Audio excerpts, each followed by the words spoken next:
متاعا لكم ولأنعامكم فإذا جاءت الطامة الكبرى এই যে আত্মম্মা দিয়ে আল্লাহ সুবহানাহু ওয়া তাআলা বলেছেন। আবার আল্লাহ বলেন মাতাআল লাকুম ওয়া লিআনআমিকুম ফাইযা জাআতিস সাখা। এখানে as-সাখা দিয়ে আল্লাহ বলেছেন। এবার আল্লাহ বলেন আল হাক্কাতু মাল হাক্কা। তো এখানে আল্লাহ বলেন আল কারিয়া আই আত-তাম্মা as-সাখা আল হাক্কা। এই চারটা শব্দ দিয়ে বোঝানো হয়েছে কিয়ামত শব্দকে বোঝানো হয়েছে। আল কারিয়া যেভাবে কিয়ামত, as-সাখা ঠিক তেমনি ভাবে কিয়ামত, আত-তাম্মা দিয়ে কিয়ামত, এরপর আল হাক্কা দিয়ে আল্লাহ সুবহানাহু ওয়া তাআলা কিয়ামতকে বোঝানো হয়েছে। এরপর আল্লাহ সুবহানাহু ওয়া তাআলা শুধু এই কথাটা বলেন না যে কিয়ামত যে হবেই হবে। আল্লাহ সুবহানাহু ওয়া তাআলা বলছেন ও মানুষ তোমরা ভাবছো, এটা নিয়ে তোমরা সন্দেহ করতে পারছো যে কিয়ামত যে হবে না। এক শ্রেণী মানুষগুলো এখন আমাদের দেশের মধ্যে এমন আছে, সেকুলারকে যারা অনুসরণ করে, তারা বলেন যে কিয়ামত বলতে কোনো কথা নাই।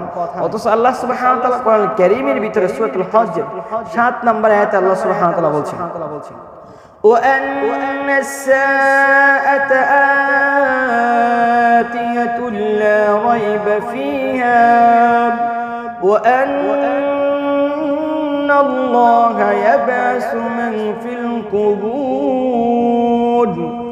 এই আয়াতে আল্লাহ সুবহানাহু ওয়া তাআলা বলেছেন কিয়ামত আসবে, এতে কোনো সন্দেহ নাই। তো আল্লাহ বলেন ওয়া আন্নাস সাআতা আতিয়াতুল লা রাইবা ফিহা। আল্লাহ এখানে বলছেন কিয়ামত যে আসবে, এতে কোনো ধরনের সন্দেহ নাই। তাহলে আমরা আরেকটা জিনিস দলিল পেলাম। তবে আরেকটা আল্লাহ বলছেন সূরাতুল ইয়াসিনের ভিতরে 51 নম্বর আয়াতে আল্লাহ বলছেন ওয়ানুফিকা ফিস সূরি ফাইযা, আল্লাহ বলছেন ওয়ানুফিকা ফিস সূরি, যখন সিংহা ফু দেয়া হবে। তো আল্লাহ সিংহা যখন ফু দিবেন, তাহলে মানে হচ্ছে যে আল্লাহ সুবহানাহু ওয়া তাআলা সিংহার ফুর মাধ্যমে কিছু একটা করতে চাচ্ছেন। তবে আল্লাহ বলছেন যে যখন সিংহা ফু দেওয়া হবে, তখনই তারা কবর থেকে ছুটে আসবে এবং তাদের রবের দিকে তারা ফিরে যাবে। তাহলে মানুষ যখন মৃত্যুবরণ করবে, একটা হাসরের মাঠের জন্য আল্লাহ রাব্বুল আলামিন বলছেন অনুফিকা ফিস সূর, আমি আল্লাহ যখন সিংহায় ফু দেব, তারা কবর থেকে উঠবেন, উঠে কোথায় চলে যাবেন? ওই হাসরের মাঠের উদ্দেশ্য বা আল্লাহর দিকে উদ্দেশ্য করে তারা দৌড়াতে লাগবে। তাহলে বোঝা যাচ্ছে এখানেও আল্লাহ সুবহানাহু ওয়া তাআলা কিয়ামতের কথা বোঝানো হয়েছে। এরপর আল্লাহ সুবহানাহু ওয়া তাআলা বলছেন ও বান্দা শোনো, আমি আল্লাহ রাব্বুল আলামিন সূরাতুল আবাসার 21 এবং 22 নম্বর আয়াতে আল্লাহ সুবহানাহু ওয়া তাআলা বলছেন, এবার আল্লাহ বলছেন 21 এবং 22 নম্বর আয়াতে বলছেন সুম্মা আমাতাহু ফাআকবারা সুম্মা ইযা শাআ আনশারা। আল্লাহ সুবহানাহু ওয়া তাআলা এই আয়াতের মধ্যে বলেন অতএব তার মৃত্যু গঠান, এবং আল্লাহ সুবহানাহু ওয়া তাআলা বলছেন যে আমি আল্লাহ সুবহানাহু ওয়া তাআলা মৃত্যু গঠান, আবার তাদেরকে আমি আল্লাহ রাব্বুল আলামিন কবরের মধ্যে স্থানান্তর করেন, এবং অতঃপর আমি আল্লাহ যাকে ইচ্ছা তাদেরকে আমি আল্লাহ সুবহানাহু ওয়া তাআলা আবার পুনরায় তাদেরকে জীবিত করি। তো এই যে মৃত্যু নামক যে দৌলতটা আছে, আবার আল্লাহ যাকে ইচ্ছা তাকে মৃত্যু ঘটান, আবার যাকে ইচ্ছা কবর স্থান করেন, আবার যাকে ইচ্ছা আল্লাহ সুবহানাহু ওয়া তাআলা কি করেন? পুনরায় জীবিত করেন। তাহলে এই যে পুনরায় জীবিত অবস্থানটা আছে, এটাও আল্লাহ সুবহানাহু ওয়া তাআলা কি কথা বলেছেন? কিয়ামতের কথাগুলো আল্লাহ সুবহানাহু ওয়া তাআলা বলেছেন। তো কিয়ামতের দলিল সম্পর্কে যদি আমরা আরো যদি দলিল চাই, তাহলে আমরা আরো দলিল দিতে পারবো। আল্লাহ বলছেন ইয়াসআলুনাকা আনিস সাআতি আইয়ানা মুরসাহা, ইয়াসআলুনাকা আনিস সাআতি আইয়ানা মুরসাহা। হে নবী, আপনাকে তারা প্রশ্ন করবে, তারা কিয়ামত সম্পর্কে জানতে চাবে। তো আল্লাহ সুবহানাহু ওয়া তাআলা বলেন তারা আপনাকে কিয়ামত সম্পর্কে জানতে চাবেন, আপনি বলে দেন এটার খবর একমাত্র কে জানেন? আল্লাহ সুবহানাহু ওয়া তাআলা জানেন। তাহলে একটু আমরা ভিতরের দিকে একটু প্রবেশ করি, আমরা একটু জানি যে এই কিয়ামতটা কখন হবে, এই সম্পর্কে একটু আমরা আলোচনা করে ফেলি, ঠিক না? তাহলে আসলে আমরা একটু প্রবেশ করি বিশ্বনবী জনাবে মুহাম্মদ সাল্লাল্লাহু আলাইহি ওয়াসাল্লামের কাছে।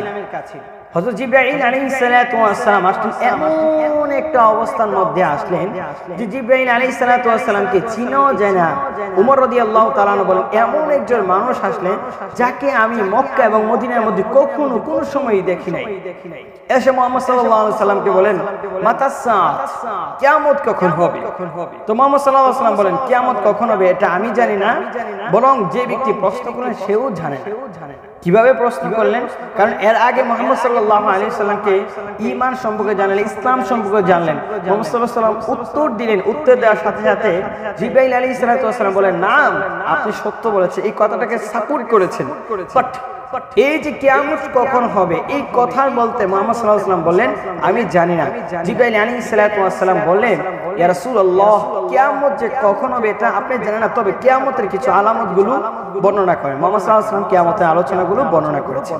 তাহলে বোঝা গেল, এই কথা দিয়ে বোঝা যায় আল্লাহ সুবহানাহু ওয়া তাআলা নবী জানেন না কিয়ামত কখন হবে, আর আল্লাহ যার মাধ্যমে খবর দেয় জিবরাইল আলাইহিস সালামের মাধ্যমে।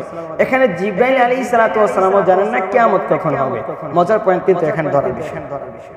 আরেকটু সামনে যাই, যে মানুষটা বা যে ফেরেশতা যাকে দিয়ে আল্লাহ সুবহানাহু ওয়া তাআলা সিংহে ফু দিবেন, ইসরাফিল আলাইহিস সালাতু ওয়াস সালাম মুহাম্মদ সাল্লাল্লাহু আলাইহি ওয়াসাল্লামকে যখন জিবরাইলের মাধ্যমে আল্লাহ মেরাজ ভ্রমণ করাবেন, ওই সময় মুহাম্মদ সাল্লাল্লাহু আলাইহি ওয়াসাল্লামের সাথে পরিচয় করে দিলেন।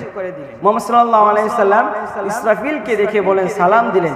ইসরাফিল আলাইহিস সালাতু ওয়াস সালাম সিংহে ফু দিয়ে রইলেন, কিন্তু কোনো ধরনের কথাবার্তা কোনো কিছু বলেন। মুহাম্মদ সাল্লাল্লাহু আলাইহি ওয়াসাল্লাম একবার, দুইবার, তিনবার সালাম দিলেন, কিন্তু কোনো রেসপন্সিবল পাচ্ছেন না।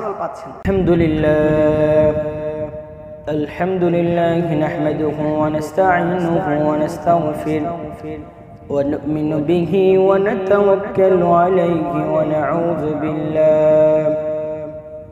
নাউযু বিল্লাহি মিন শুরুরি আনফুসিনা ওয়া মিন সাইয়্যাতি আ'মালিনা। من يهده الله فلا مضل له ومن يضلله فلا هادي له، ونشهد أن لا إله إلا الله وحده لا شريك له، ونشهد أن سيدنا وسندنا وحبيبنا وحبيب قلوبنا ومولانا محمدا عبده ورسوله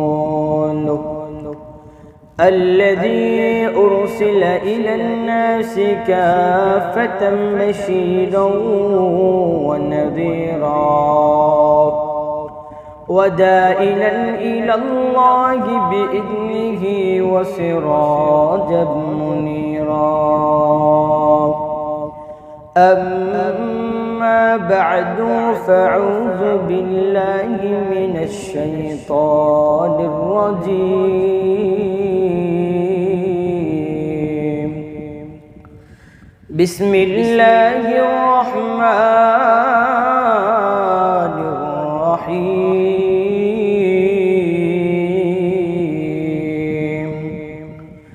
القارعة ما القارعة وما أدراك ما القارعة يوم يكون الناس كالفراش المبثوث وتكون الجبال كالعهن المنفوش. فأما من سكنت موازينه فهو في عيشة راضية، وأما من خفت موازينه فأمه حاوية، وما أدراك ما هي نار حامية. صدق الله المولانا العظيم وصدق رسوله النبي الكريم ونحن على ذلك من الشاكرين والشاهدين والحمد لله رب العالمين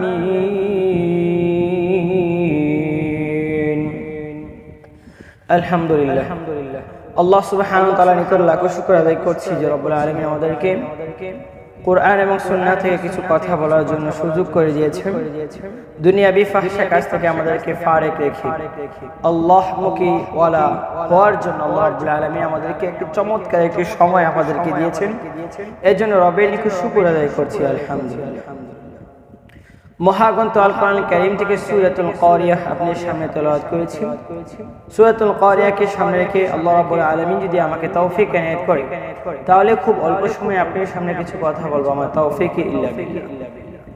আজকে আমরা আলোচনার বিষয়টা শুরু করার আগে একটা রিকোয়েস্ট থাকবে, আপনারা প্রথম থেকে একদম শেষ পর্যন্ত আলোচনাটা শুনবেন, তাহলে আপনারা আমল করতে সহজ হয়ে যাবে। আর অন্যথায় যদি আমলের প্রথম অংশ শুনলেন, দ্বিতীয় অংশ শুনলেন না, আমলের জন্য একটা মাসালা এবং কথাগুলো আমাদের খণ্ডিত হয়ে যায়। দ্বিখণ্ডিত হওয়ার কারণে আমাদের ভিতরে ফিতনা তৈরি হতে পারে। সেই জন্য আমরা অনুরোধ করব যে প্রথম থেকে শেষ পর্যন্ত আলোচনাটা শোনার জন্য। আজকে আমরা যে বিষয়টা নিয়ে আলোচনা করব সেটা হচ্ছে সূরাতুল কারিয়াহ। আসুন সূরাতুল কারিয়াহ কেন আমরা তেলাওয়াত করেছি সেই জিনিসটা আগে বুঝি, তারপরে আমরা দ্বিতীয় অপশনে আমরা নিব যে সূরাতুল কারিয়ার পরিচয় জানবো। তৃতীয় অপশনে আমরা সূরাতুল কারিয়া নিয়ে সংক্ষিপ্তভাবে আমরা কিছু আলোচনা করব, কোরআন এবং সুন্নাহ থেকে চেষ্টা করব ইনশাআল্লাহ। এক নাম্বার হচ্ছে সূরাতুল কারিয়াহ কেন আমরা আলোচনার বিষয়বস্তু হিসেবে নিয়েছি। আজ আমাদের সমাজের ভিতরে যখন আমরা নামাজ পড়ি, নামাজের মধ্যে মনোযোগ হচ্ছে না। অনেক প্রিয় ভাইরা আছে মসজিদের ভিতরে আমরা নামাজ পড়ি, অনেক উলামায়ে কেরামের কাছে বলা হয়, হুজুর আমরা নামাজ পড়ছি কিন্তু আমাদের নামাজ টিপ খুঁজে পাচ্ছি না, নামাজের ভিতরে শান্তি খুঁজে পাচ্ছি না। তখন আমরা একটা জিনিস লক্ষ্য করলে দেখা যায় নামাজের ভিতরে ইমাম সাহেব কি তেলাওয়াত করেছে সেই জিনিসটা আমরা ভালো করে না জানার কারণে ইমাম সাহেবের প্রতি আমাদের এতটা অ্যাডাক্টেড হতে পারে না, বা আমাদের নামাজের প্রতি এতটা মায়া মহব্বত হতে পারে। একটা অকিয়া হিসাবে আমরা বলতে পারি, জানি না এই গল্পটা কতটুকু সহজ হতে পারে, বাট একটা শিক্ষণীয় বিষয় হিসাবে এই জন্য গল্পটা আমরা শেয়ার করতে পারি। আমার প্রিয় উস্তাদ একদিন বলেছিলেন যে তার এক মসজিদের মধ্যে এক মুসল্লি নামাজ শেষ করার পরে মুসল্লি কান্নাকাটি করতেছিল। লক্ষ্য করে বলছিলেন যে তুমি কান্নাকাটি করছো কেন? সেই মানুষটা বলছে যে আমি কান্না করার কারণ হচ্ছে ইমাম সাহেব বলেছিলেন যে ভাবছিলেন যে হয়তোবা নামাজটা মনে হয় বেচারা পার না বলে এই জন্য নামাজের জন্য মনে হয় বেচারা কান্নাকাটি করছিলেন। কিন্তু এই উত্তরটা সেম তার বিপরীত হয়েছে। ওই লোক ডাক দেয়া বলছেন, ইমাম সাহেব আমি তো কান্নাকাটির কারণ হচ্ছে যে নামাজের মধ্যে আমার ব্যবসার হিসাবগুলো করে নিতে পারতাম, কিন্তু আপনি যে নামাজটা শেষ করে ফেললেন আমি তো আমার নামাজের হিসাবটা এখন কিভাবে আমি করব। এজন্য আমরা যদি হিসাবটা ঠিকঠাক মতে যদি না করে যদি আখিরাতমুখীর জন্য যদি আমরা ঠিকঠাক করতে পারি তাহলে আল্লাহ সুবহানাহু ওয়া তাআলা দুনিয়ার জমিনের ভিতরে সফলতা দিবেন, আখিরাতের জীবনও সফলতা দিবেন। বিশেষ করে মাগরিবের সালাতের সময় আমাদের সম্মানিত ইমাম সাহেব মহোদয় সব সময় সূরাতুল কারিয়া তেলাওয়াত করার জন্য চেষ্টা করে। এই তেলাওয়াত করলে কিন্তু আমরা পিছনের দিকে দাঁড়ায় থাকি, কিন্তু আমরা নামাজের মধ্যে কি পড়াশোনা করছে সেই জিনিসটা আমরা ভালো করে জানি না, এজন্য আমাদের মহব্বত হয় না। এজন্য আমরা আজকে আলোচনা বিশেষ সূরাতুল কারিয়া হিসেবে এজন্য আমরা বেছে নিয়েছি। দুই নাম্বার অপশন আমরা দিয়েছি সূরাতুল কারিয়ার পরিচয়। আসুন আমরা পরিচয় জানি। একজন মানুষ যদি একজনের প্রতি মায়া মহব্বত হয়, তার পরিচয় যদি আমরা ভালো করে জানতে পারি, বুঝতে পারি, তাহলে এই জিনিসের প্রতি মায়া হয়েছে। দুনিয়ার জমিনে সন্তানের প্রতি যদি ওঠা বসা হয় এবং সন্তানকে ভালো করে বাবা যাচাই বাছাই করে এবং সন্তানকে ছোট থেকে আস্তে আস্তে বড় করে তার প্রতি মায়া মহব্বত হয়েছে, একদিন যদি সন্তান কাছে না থাকে, কেন সন্তানের প্রতি এতটা মায়া হয়? সন্তান যদি কাছেও না থাকে সন্তানের প্রতি মায়া হয় কেন হয়?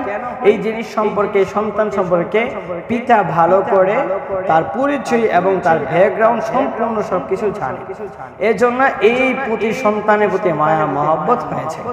তো ঠিক তেমনি ভাবে সূরাতুল কারিয়ার পরিচয় যদি আমরা জানতে পারি তাহলে আমরা অবশ্যই এই সূরাতুল কারিয়ার প্রতি একটা মায়া মহব্বত হয়েছে।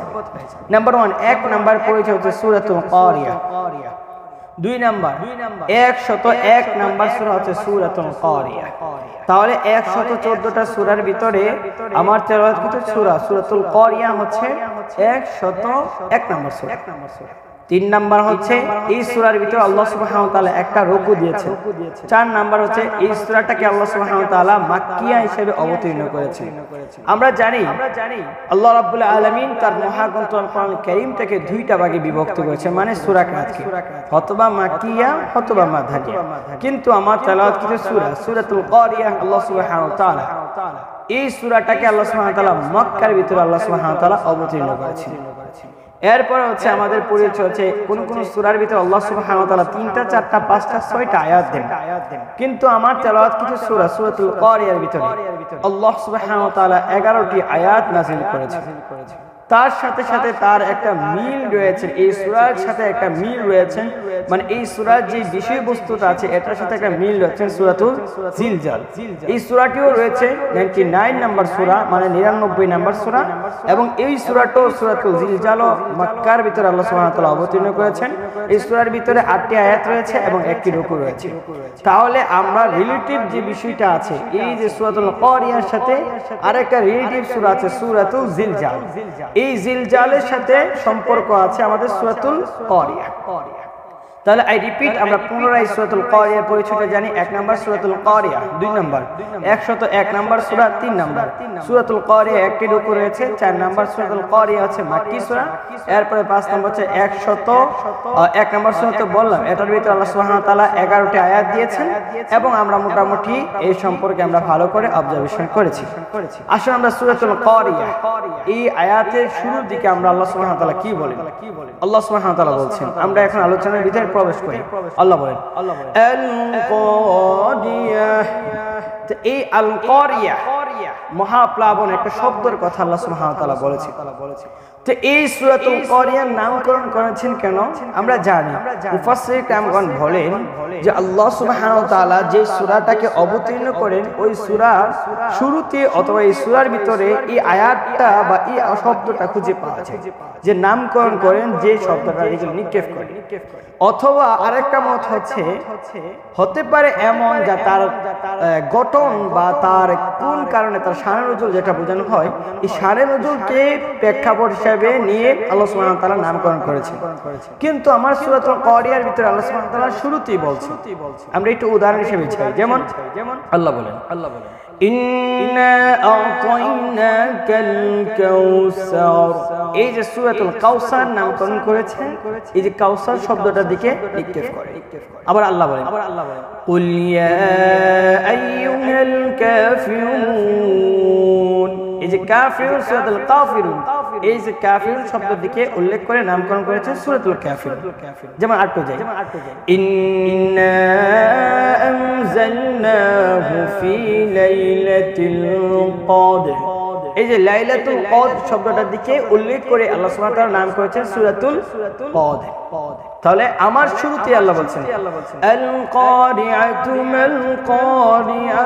আল্লাহ বলছেন আল কারিয়া মাল কারিয়া। এই যে সূরাতুল কারিয়ার ভিতরে আল্লাহ সুবহানাহু ওয়া তাআলা শুরুতেই বলছেন আল কারিয়া শব্দটি। তাহলে মুফাসসির কিরামগণ বলছেন এই শুরুর দিকে যে শব্দটা আছে এই শব্দটাকে উল্লেখ করে আল্লাহ সুবহানাহু ওয়া তাআলা নামকরণ করেছেন সূরাতুল কারিয়া। তাহলে আমরা মোটামুটি এই সূরাতুল কারিয়ার সম্পর্কে আমরা তথ্যগুলো জানতে পেরেছি। এবার আসুন আমরা সূরাতুল কারিয়ার ভিতরে প্রবেশ করি। এক কথা হচ্ছে সূরাতুল কারিয়া আল্লাহ সুবহানাহু ওয়া তাআলা কিয়ামত সম্পর্কে বলেছেন। তাহলে কি সম্পর্কে আল্লাহ বলেছেন? সূরাতুল কারিয়ার ভিতরে আল্লাহ সুবহানাহু ওয়া তাআলা কিয়ামতের আলোচনা করেছেন। তাহলে বোঝা যায় যদি বলা হয় যে আল্লাহ সুবহানাহু ওয়া তাআলা সূরাতুল কারিয়ার ভিতরে কি সম্পর্কে বলেছেন, তাহলে আমরা বুঝতে পারবো কিয়ামত সম্পর্কে আল্লাহ সুবহানাহু ওয়া তাআলা বলেছেন। এবার আরেকটা মজার একটা পয়েন্ট হচ্ছে আল্লাহ রাব্বুল আলামিন সূরাতুল কারিয়ার ভিতরে তার নবী জনাবে মুহাম্মদ সাল্লাল্লাহু আলাইহি ওয়াসাল্লামের উপরে আল্লাহ তার নবীকে প্রশ্ন করলেন, তারপরে আল্লাহ নিজে উত্তর দিলেন। তাহলে যদি প্রশ্ন করা হয় আল্লাহ সুবহানাহু ওয়া তাআলা কোন সূরার ভিতরে তার নবী মুহাম্মদ সাল্লাল্লাহু আলাইহি ওয়াসাল্লামকে প্রশ্ন করেছেন এবং আল্লাহ তিনি নিজেই উত্তর দিয়েছেন, তাহলে আমি আর আপনি সরাসরি এই কথাটা বলবো সূরাতুল কারিয়ার ভিতরে আল্লাহ সুবহানাহু ওয়া তাআলা তার নবী জনাবে মুহাম্মদ সাল্লাল্লাহু আলাইহি ওয়াসাল্লামের উপরে বললেন, ওগো নবীজি আপনি কিয়ামত সম্পর্কে কি জানেন, কিয়ামতটা কি, অথবা এই সম্পর্কে আপনি কি কি জানেন। আল্লাহ তার নবীকে প্রশ্ন করেন, আর আল্লাহর সাথে সাথে ৪র্থ নাম্বার আয়াত থেকে আল্লাহ নিজেই তিনি আলোচনা শুরু করেন। এবার আসুন প্রথমে আল্লাহ বলেন আল কারিয়াহ, আল্লাহ বলেন আল কারিয়া আই আল কিয়ামাকে বোঝানো হয়েছে। আল কারিয়া শব্দের অর্থ হচ্ছে মহাপ্লাবন, একটা শব্দকে বোঝানো হয়েছে। কিয়ামতের আগে একটা আওয়াজ হবে, এই আওয়াজকে বোঝানো হয়েছে। মাল কারিয়া, এই যে মহাপ্লাবন শব্দটা কি, তার নবী মুহাম্মদ সাল্লাল্লাহু আলাইহি সাল্লামকে বলেছেন। What's the meaning about of the qiyamah? হে নবী মুহাম্মদ সাল্লাল্লাহু আলাইহি ওয়াসাল্লাম, আপনার কিয়ামতের যে এই যে মহাপ্লাবন যে শব্দটা আছে, এই শব্দটা সম্পর্কে বা এই শব্দটা কি আপনি কি জানেন? তারপরে আল্লাহ সুবহানাহু ওয়া তাআলা বলছেন, ওয়া মা আদরাকা মাল কাদিয়াহ। আল্লাহ বলেন তোমাকে এই সম্পর্কে, আল্লাহ সুবহানাহু ওয়া তাআলা বলেন হে নবী আপনি এই সম্পর্কে আপনি কি জানেন বা কি কি তথ্য আপনার কাছে আছে। Do you know about of the কিয়ামা? হে নবী মুহাম্মদ সাল্লাল্লাহু আলাইহি ওয়াসাল্লাম, কিয়ামত সম্পর্কে আপনি কি কি জানেন বা এই শব্দটা সম্পর্কে আপনি কি জানেন, মহাপ্লাবন শব্দটা সম্পর্কে। তারপরে আল্লাহ সুবহানাহু ওয়া তাআলা নিজেই আলোচনা করলেন ৪র্থ নম্বর আয়াত। এবার যে প্রথম অংশ হচ্ছে আল কারিয়া, আমরা বললাম আল কারিয়া আই আল কিয়ামা, তাহলে এখানে কিয়ামত কি বোঝানো হয়েছে? অধিকাংশ নাস্তিকগুলো বলেন যে কিয়ামত বলতে কোনো কথাই নাই, কিয়ামত হবে না। কিন্তু আল্লাহ সুবহানাহু ওয়া তাআলা বলছেন, আল্লাহ বলেন মাতাআন লাকুম ওয়া লিআনআমিকুম ফাইযা জাআতিত তাম্মাতুল কুবরা। এই যে আত-তাম্মা দিয়ে আল্লাহ সুবহানাহু ওয়া তাআলা বলেছেন। আবার আল্লাহ বলেন মাতাআন লাকুম ওয়া লিআনআমিকুম ফাইযা জাআতিস সাখা। এখানে as-সাখা দিয়ে আল্লাহ বলেছেন। এবার আল্লাহ বলেন আল হাক্কাতু মাল হাক্কা। তো এখানে আল্লাহ বলেন আল কারিয়া আই আত-তাম্মা as-সাখা আল হাক্কা, এই চারটা শব্দ দিয়ে বোঝানো হয়েছে কিয়ামত শব্দকে বোঝানো হয়েছে। আল কারিয়া যেভাবে কিয়ামত, as-সাখা ঠিক তেমনভাবে কিয়ামত, আত-তাম্মা দিয়ে কিয়ামত, এরপর আল হাক্কা দিয়ে আল্লাহ সুবহানাহু ওয়া তাআলা কিয়ামতকে বোঝানো হয়েছে। এরপর আল্লাহ সুবহানাহু ওয়া তাআলা শুধু এই কথাটা বলেন না যে কিয়ামত যে হবেই হবে। আল্লাহ সুবহানাহু ওয়া তাআলা বলছেন, ও মানুষ তোমরা ভাবছো, এটা নিয়ে তোমরা সন্দেহ করতে পারছো যে কিয়ামত যে হবে না। এক শ্রেণীর মানুষগুলো এখন আমাদের দেশের মধ্যে এমন আছে, সেকুলারকে যারা অনুসরণ করে, তারা বলেন যে কিয়ামত বলতে কোনো কথা নাই। অথচ আল্লাহ সুবহানাহু ওয়া তাআলা কোরআন কারীমের ভিতরে সূরাতুল হজ্জ ৭ নম্বর আয়াতে আল্লাহ সুবহানাহু ওয়া তাআলা বলছেন وأن الساعة آتية لا ريب فيها وأن الله يبعث من في القبور। এই আয়াত আল্লাহ সুবহানাহু ওয়া তাআলা বলেছেন কিয়ামত আসবে, এতে কোনো সন্দেহ নাই। তো আল্লাহ বলেন ওয়া আন্না সাআতা আতিয়াতুল লা রাইবা ফিহা। আল্লাহ এখানে বলছেন কিয়ামত যে আসবে, এতে কোনো ধরনের সন্দেহ নাই। তাহলে আমরা আরেকটা জিনিস দলিল পেলাম। তবে আরেকটা আল্লাহ বলছেন সূরাতুল ইয়াসিনের ভিতরে ৫১ নম্বর আয়াতে আল্লাহ বলছেন ওয়ানুফিকা ফিস সূরি ফাইযা, আল্লাহ বলছেন ওয়ানুফিকা ফিস সূরি, যখন সিংহা ফু দেয়া হবে। তো আল্লাহ সিংহা যখন ফু দিবেন, তাহলে মানে হচ্ছে যে আল্লাহ সুবহানাহু ওয়া তাআলা সিংহার ফুর মাধ্যমে কিছু একটা করতে চাচ্ছেন। তবে আল্লাহ বলছেন যে যখন সিংহা ফু দেওয়া হবে, তখনই তারা কবর থেকে ছুটে আসবে এবং তাদের রবের দিকে তারা ফিরে যাবে। তাহলে মানুষ যখন মৃত্যুবরণ করবে, একটা হাসরের মাঠের জন্য আল্লাহ রাব্বুল আলামিন বলছেন অনুফিকা ফিস সূর, আমি আল্লাহ যখন সিংহায় ফু দেব, তারা কবর থেকে উঠবেন, উঠে কোথায় চলে যাবেন? ওই হাসরের মাঠের উদ্দেশ্য বা আল্লাহর দিকে উদ্দেশ্য করে তারা দৌড়াতে লাগবে। তাহলে বোঝা যাচ্ছে এখানেও আল্লাহ সুবহানাহু ওয়া তাআলা কিয়ামতের কথা বোঝানো হয়েছে। এরপর আল্লাহ সুবহানাহু ওয়া তাআলা বলছেন ও বান্দা শোনো, আমি আল্লাহ রাব্বুল আলামিন সূরাতুল আবাসার 21 এবং 22 নম্বর আয়াতে আল্লাহ সুবহানাহু ওয়া তাআলা বলছেন, এবার আল্লাহ বলছেন 21 এবং 22 নম্বর আয়াতে বলছেন, সুম্মা আমাতাহু ফাআকবারা সুম্মা ইযা শাআ আনশারা। আল্লাহ সুবহানাহু ওয়া তাআলা এই আয়াতের মধ্যে বলেন অতএব তার মৃত্যু গঠান, এবং আল্লাহ সুবহানাহু ওয়া তাআলা বলছেন যে আমি আল্লাহ সুবহানাহু ওয়া তাআলা মৃত্যু গঠান, আবার তাদেরকে আমি আল্লাহ রাব্বুল আলামিন কবরের মধ্যে স্থানান্তর করেন, এবং অতঃপর আমি আল্লাহ যাকে ইচ্ছা তাদেরকে আমি আল্লাহ সুবহানাহু ওয়া তাআলা আবার পুনরায় তাদেরকে জীবিত করি। তো এই যে মৃত্যু নামক যে দৌলতটা আছে, আবার আল্লাহ যাকে ইচ্ছা তাকে মৃত্যু ঘটান, আবার যাকে ইচ্ছা কবর স্থান করেন, আবার যাকে ইচ্ছা আল্লাহ সুবহানাহু ওয়া তাআলা কি করেন পুনরায় জীবিত করেন। তাহলে এই যে পুনরায় জীবিত অবস্থানটা আছে, এটাও আল্লাহ সুবহানাহু ওয়া তাআলা কি কথা বলেছেন? কিয়ামতের কথাগুলো আল্লাহ সুবহানাহু ওয়া তাআলা বলেছেন। তো কিয়ামতের দলিল সম্পর্কে যদি আমরা আরো যদি দলিল চাই, তাহলে আমরা আরো দলিল দিতে পারবো। আল্লাহ বলছেন ইয়াসআলুনাকা আনিস সাআতি আইয়ানা মুরসাহা, ইয়াসআলুনাকা আনিস সাআতি আইয়ানা মুরসাহা। হে নবী, আপনাকে তারা প্রশ্ন করবে, তারা কিয়ামত সম্পর্কে জানতে চাবে।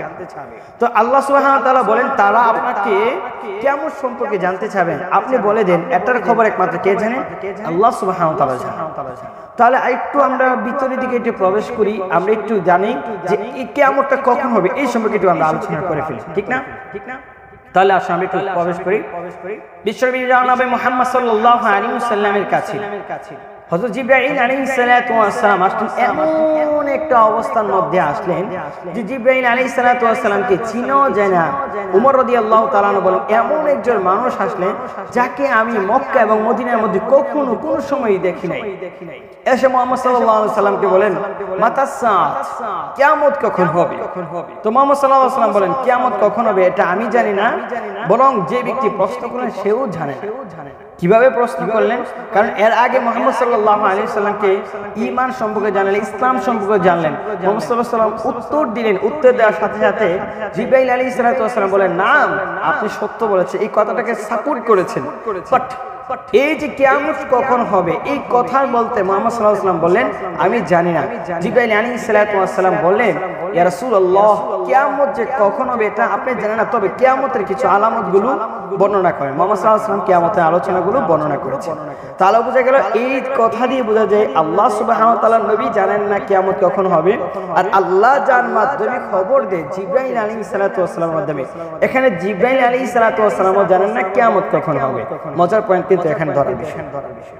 আরেকটু সামনে যাই, যে মানুষটা বা যে ফেরেশতা যাকে দিয়ে আল্লাহ সুবহানাহু ওয়া তাআলা সিংহে ফু দিবেন, ইসরাফিল আলাইহিস সালাতু ওয়াস সালাম মুহাম্মদ সাল্লাল্লাহু আলাইহি ওয়াসাল্লামকে যখন জিবরাইলের মাধ্যমে আল্লাহ মেরাজ ভ্রমণ করাবেন, ওই সময় মুহাম্মদ সাল্লাল্লাহু আলাইহি ওয়াসাল্লামের সাথে পরিচয় করে দিলেন। মুহাম্মদ সাল্লাল্লাহু আলাইহি ওয়াসাল্লাম ইসরাফিলকে দেখে বলেন সালাম দিলেন। ইসরাফিল আলাইহিস সালাতু ওয়াস সালাম সিংহে ফু দিয়ে রইলেন, কিন্তু কোনো ধরনের কথাবার্তা কোনো কিছু বলেন। মুহাম্মদ সাল্লাল্লাহু আলাইহি ওয়াসাল্লাম একবার দুইবার তিনবার সালাম দিলেন, কিন্তু কোনো রেসপন্সিবল পাচ্ছেন না। জিবরাইল আলাইহিস সালাতু ওয়াস সালামকে বললেন জিবরাইল কি খবর? কিন্তু মুহাম্মদ সাল্লাল্লাহু আলাইহি ওয়াসাল্লাম লক্ষ্য করে বললেন, কি বললেন? যে তুমি আমার সালামের জবাব দিচ্ছ না কেন? হঠাৎ করে জিবরাইল আলাইহিস সালাতু ওয়াস সালামের সাথে ওই যে ইসরাফিল আলাইহিস সালাতু ওয়াস সালাম আছে, ইসরাফিল আলাইহিস সালাতু ওয়াস সালাম তার নবী মুহাম্মদ সাল্লাল্লাহু আলাইহি ওয়াসাল্লামকে লক্ষ্য করে বলেন ইয়া রাসূলুল্লাহ, আপনার সালাম আমি প্রথমেই শুনেছি আপনি যখন আমাকে সালাম দিয়েছেন, তবে এই জিনিসটা আমি সালামের জবাবটা দিতে দেরি হয়েছে কেন জানেন? আপনার প্রথম সালামও আমি জানলাম, দ্বিতীয় সালামও শুনলাম, তৃতীয় সালামও শুনলাম, বাট আপনার রিপ্লাইটা দিতে আমার দেরি হয়েছে একটা কারণ, যদি আল্লাহ সুবহানাহু ওয়া তাআলা আমাকে আদেশ করেন হে নবী মুহাম্মদ সাল্লাল্লাহু আলাইহি ওয়াসাল্লাম আপনি এই যে ইনভাইট করে আনা হলো, আর ইনভাইটের পরে যদি আল্লাহ সুবহানাহু ওয়া তাআলা বলেন যে এখনই তুমি সিংহের মধ্যে ফু দিয়ে দাও, এখন যদি আল্লাহর আপনার আদেশ পালন করব না আল্লাহর আদেশ পালন করব? আপনি আমাকে সালাম দিয়েছেন আর আল্লাহ আমাকে বলেছেন যে কোনো সময় আমি সিংহের মধ্যে ফু দিতে পারি, তো আপনার সালামের উত্তর দিতে গিয়ে যদি আল্লাহ যদি আমাকে ওই সময় বলে ফিরে সিংহে ফু দাও, তাহলে তো আমার আল্লাহর আদেশটা আমার কাছে এখান থেকে মাইনাস হয়েছে।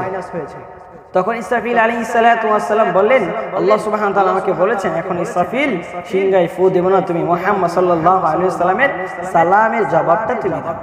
তাহলে এখান থেকেও বোঝা যায় ইসরাফিল আলাইহিস সালাতু ওয়াস সালামও জানেন না, মুহাম্মদ সাল্লাল্লাহু আলাইহি ওয়াসাল্লামও জানেন না। আবার একটু সামনে গেলাম, এখানে জিবরাইল আলাইহিস সালাতু ওয়াস সালাম মোটামুটি জানেন না, মোটামুটি বলতে কি 100% জানেন না। তাহলে ইসরাফিল জানেন না, মুহাম্মদ সাল্লাল্লাহু আলাইহি ওয়াসাল্লাম জানেন না। আজ এরপরে আপনার সিংহে যে ফু দিবেন ইসরাফিল আলাইহিস সালামও জানেন না, আবার জিবরাইল আলাইহিস সালাতু ওয়াস সালামও জানেন না। এবার একটু কোরআনের দিকে আমরা একটু অবজারভেশন করি। কোরআন কারীমের ভিতরে আল্লাহ রাব্বুল আলামিন তার নবী জনাবে মুহাম্মদ সাল্লাল্লাহু আলাইহি ওয়াসাল্লামকে লক্ষ্য করে বললেন, হে নবী আপনি দুনিয়ার জমিয়ার মানুষদেরকে বলে দেন 5টা জ্ঞান কেবলমাত্র একমাত্র আমি আল্লাহ সুবহানাহু ওয়া তাআলার কাছে আছে। নাম্বার 1, 1 নাম্বার হচ্ছে কিয়ামত কখন হবে, তুমি কার সাথে বিবাহ বন্ধনে আবদ্ধ হবা। কারণ যুবকরা বর্তমান সময়ের ভিতরে নারীর জন্য প্যারাশন হয়েছে, এখানে মেসেঞ্জারে নক দিই, আবার ওই দিক দিয়ে গিয়েতে অন্য জায়গার মধ্যেও নক দিই। তো এমনও তো অবস্থাবিদের যখন নক দেওয়ার জন্য প্যারাশন হয়ে যায়, তারা ভাবে এই জিনিসটা আমার পেতেই হবে, এই নারীকে ছাড়া আমি কখনো শান্তি খুঁজে পাবো না। আচ্ছা না আমার প্রিয় ভাইরা, এই নারী নারী করতে করতে অবস্থা কায়েল হয়েছে। অথচ আল্লাহ সুবহানাহু ওয়া তাআলা বলেন যে তোমরা যে নারীর পিছনে ঘুরছো, যার পিছনে ঘুরতে ঘুরতে এই হালত তোমাদের হয়েছে, অথচ আমি আল্লাহ সুবহানাহু ওয়া তাআলা হতে পারে তোমাদের সাথে আমি আল্লাহ সুবহানাহু ওয়া তাআলা তাকে জোড়ায় জোড়ায় ফিট করে নিই। তবে কিছু মানুষগুলো হয়, বাট অধিকাংশ মানুষগুলো হয় নাই। কিন্তু এই যে কার সাথে বিয়ে হবে, আপনি কাকে বিবাহ বন্ধনে আবদ্ধ হবেন, এটা একমাত্র কেবলমাত্র আল্লাহ সুবহানাহু ওয়া তাআলা ভালো জানেন। তাহলে কিয়ামত কখন হবে আল্লাহ সুবহানাহু ওয়া তাআলা জানেন, আপনি কার সাথে বিয়ে করছেন সেটাও আল্লাহ সুবহানাহু ওয়া তাআলা ভালো জানেন, তারপরে কি বৃষ্টি হবে এটাও আল্লাহ সুবহানাহু ওয়া তাআলা ভালো জানেন, মানে কখন বৃষ্টি হবেন এটা বোঝানো হয়েছে, আল্লাহ সুবহানাহু ওয়া তাআলা ভালো জানেন। আপনার রিজিক কি হবে সেটাও আল্লাহ সুবহানাহু ওয়া তাআলা ভালো জানেন, আপনার সন্তান কখন আসবে, সন্তানের কি হবে এটা আল্লাহ সুবহানাহু ওয়া তাআলা ভালো জানেন। তো আল্লাহ সুবহানাহু ওয়া তাআলা কয়েকটা জিনিস, তুমি কখন মৃত্যুবরণ করবা এটা আল্লাহ সুবহানাহু ওয়া তাআলা হাইড করে রাখলেন, মৃত্যু নামক যে দৌলতটা। কেননা আজ আমাদের দেশের মধ্যে অধিকাংশ মানুষগুলো এখন মৃত্যুর সাথে আমরা প্রতিযোগিতা করার জন্য চেষ্টা হয়ে যায়। কেমন মানুষ প্রতিযোগিতা করে জানেন, যে মানুষগুলো ডিপ্রেশনের ভিতর থাকে, 24 আওয়ার্স অবৈধ সম্পর্কের ভিতরে যে মানুষগুলো থাকে, দুনিয়াবি ফাহশা কাজের সাথে সম্পর্ক যেন থাকে। অবৈধ সম্পর্ক কি, রিলেশনশিপ হতে পারে, অবৈধ সম্পর্ক কি, সুদের লেনদেন হতে পারে, অবৈধ সম্পর্ক কি, ঘুষের লেনদেন হতে পারে। তো এই যে অবৈধ সম্পর্কের সাথে যে মানুষগুলো মিশে থাকবে, আল্লাহ সুবহানাহু ওয়া তাআলা বলেন এই অবৈধ সম্পর্ক কখনো শান্তি নিয়ে আসতে পারে না। তো এই অবৈধ সম্পর্কের সাথে আপনি যতই থাকবেন কোশ্চেনকালে শান্তি খুঁজে। তাহলে আমরা বলতেছিলাম যে কখন মৃত্যুবরণ করবেন, এই অবৈধ সম্পর্কের কারণে অনেক মানুষগুলো মৃত্যুবরণ করে, কিন্তু অনেক মানুষগুলো ফাঁসি লাগে, অনেক মানুষগুলো সুসাইড করে, অনেক মানুষগুলো রাস্তার মধ্যে গিয়ে পরে মৃত্যুবরণ করে। তো এমনও তো অবস্থায় হয়েছে, কিন্তু আল্লাহ সুবহানাহু ওয়া তাআলা বলেন 5টা জিনিসের খবর আমি আল্লাহ সুবহানাহু ওয়া তাআলা হাইড করে রাখলাম, তার ভিতরে অন্যতম একটা কি ভাই, কিয়ামত কখন হবে এটার খবর আল্লাহ সুবহানাহু ওয়া তাআলা ভালো জানেন। তাহলে আমরা মোটামুটি এই আলোচনা থেকে আমরা কয়েকটা প্রশ্নের উত্তরগুলো আমরা জানতে পারলাম যে কিয়ামত কখন হবে এটার খবর আল্লাহ সুবহানাহু ওয়া তাআলা জানেন, আল্লাহ হাইড করেন। এখানে জিবরাইলও জানেন না, ইসরাফিলও জানেন না, মুহাম্মদ সাল্লাল্লাহু আলাইহি ওয়াসাল্লামও জানেন। এবার আসুন আমরা আলোচনা করব কিয়ামতের আগে আমাদের দেশের মধ্যে নারীদের মধ্যে কি কি গুণাবলী হয়েছে। তবে বিশ্বনবী মুহাম্মদ সাল্লাল্লাহু আলাইহি ওয়াসাল্লামের কাছে একজন সাহাবী এসে বললেন, ইয়া রাসূলুল্লাহ, ইয়া হাবিবাল্লাহ, একজন লোক এসে বলেন, ইয়া রাসূলুল্লাহ কিয়ামত কখন হবে? নবীজি বললেন, কিয়ামত নিয়ে তুমি এত পেরেশান কেন হলো রাসূল, কিয়ামত কখন হবে একটু যদি বলতেন ভালো হতো। নবী বললেন, কিয়ামতের খবর আমি আল্লাহ সুবহানাহু ওয়া তাআলা ছাড়া কেউ জানে না, কিন্তু আমিও জানি না। তবে কিয়ামতের আগে তুমি কিয়ামত যে জন্য যে প্রস্তুতি গ্রহণ করেছো, কি কি তুমি প্রস্তুতি করলা? আল্লাহ এবং তার রাসূলকে ভালোবাসি। আবার আরেক হাদিসের মধ্যে আছে, বলছেন, ইয়া রাসূলুল্লাহ কিয়ামতের আলামত সম্পর্কে যদি আমাকে একটু বলেন। তারপরও হয়েছে। তো কিয়ামতের আলামত সম্পর্কে মুহাম্মদ সাল্লাল্লাহু আলাইহি ওয়াসাল্লাম অনেকগুলো গুণাবলীগুলো বলেছেন। ইনশাআল্লাহ আমরা আলোচনা লম্বা করব, ইনশাআল্লাহ একটু হালকা একটু লম্বা হবে আলোচনা। আমরা কিয়ামত সম্পর্কে একটু আমরা কোরআন এবং সুন্নাতে কথা বলার জন্য চেষ্টা করব ইনশাআল্লাহ। তো কিয়ামতের আগে ইহুদি নারীদের ভিতরে এমন এমন স্বভাবগুলো আসবে যে স্বভাবগুলো আজ আমাদের দেশের নারীদের ভিতরে আছে। মানে ইহুদি নারীদের স্বভাবের ভিতরে হচ্ছে 7টা স্বভাব থাকে। এই 7টা স্বভাবের ভিতরে 1 নাম্বার স্বভাব হচ্ছে আন্নানা। 1 নম্বর স্বভাব কি? আন্নানা, মানে আমাকে সব কিছু দিয়ে দাও। আন্নানা মানে বোঝাচ্ছে এমন নারীরা যারা সব সময় বলে আমাকে দিয়ে দাও, আমাকে দিয়ে দাও, তোমার কোনো প্রয়োজন নাই, মানে সব যে কিছু আনে এভরিথিং সব কিছুর জন্য সে বলবে যে আমাকে দিয়ে দাও। এমন নারী ইহুদি নারীদের। 2 নাম্বার হচ্ছে মান্নানা, শুধু আলী স্বামীকে আলী কোন কথায় কথায় শুধু আলী খুঁটা দিবে। যদি খুঁটা বলতে কি, দেখো পাশের বাড়ির একজন মহিলা বা পাশের ঘরের ভাবি অথবা পাশের বাড়ির যে ছোট বোনটা দেখো না কি চমৎকার ভাবে জামা পড়েছে, বা এই ধরনের জিনিস নিয়ে মূলত স্বামীকে আলী খুঁটা দিতে থাকবে। অনেক সময় স্বামীর স্ট্রাকচার গঠন প্রণালী নিয়ে স্বামীকে অনেক সময় খুঁটা দিবে। তো এই ধরনের স্বভাব হচ্ছে ইহুদি নারীদের স্বভাব খুঁজে পাওয়া যায়। 3 নাম্বার হচ্ছে হান্নানা, স্বামীর কোনো খেদমত করবে না, স্বামীর কোনো খেদমত কোনো সময় করবে না। হান্নানা মানে স্বামীর কোনো সময় খেদমত করবে না। স্বামী যদি বলে মশারিটা একটু টাঙ্গাই ফেলো, সে করবে না, সে উল্টা আরো বলবে যে তুমি করো তুমি করো, এই ধরনের কথাবার্তাগুলো বলবে। তো রাসূল সাল্লাল্লাহু আলাইহি ওয়াসাল্লাম বলেন ইহুদি নারীদের স্বভাব হচ্ছে এটা। তো আম্মা আয়েশা সিদ্দিকা রাদিয়াল্লাহু তাআলা আনহা তিনি ডাক দিয়ে বলছেন যে নারীরা নানা আরেকটা জিনিস হচ্ছে আমাদের হান্নানা, আরেকটা জিনিস হচ্ছে মুহাম্মদ সাল্লাল্লাহু আলাইহি ওয়াসাল্লামের স্ত্রী আম্মা আয়েশা সিদ্দিকা রাদিয়াল্লাহু তাআলা আনহা ডাক দিয়ে বলছেন যে তোমরা তোমাদের স্বামীদের সাথে সৎ আচরণ করবে এবং একে অপরের সাথে ভালো ব্যবহার করবে। কারণ আল্লাহ সুবহানাহু ওয়া তাআলা বলেছেন কোরআন কারীমের ভিতরে স্বামীর উপর স্ত্রীর যে হক রয়েছে আর স্ত্রীর উপরেও সেম হক রয়েছে।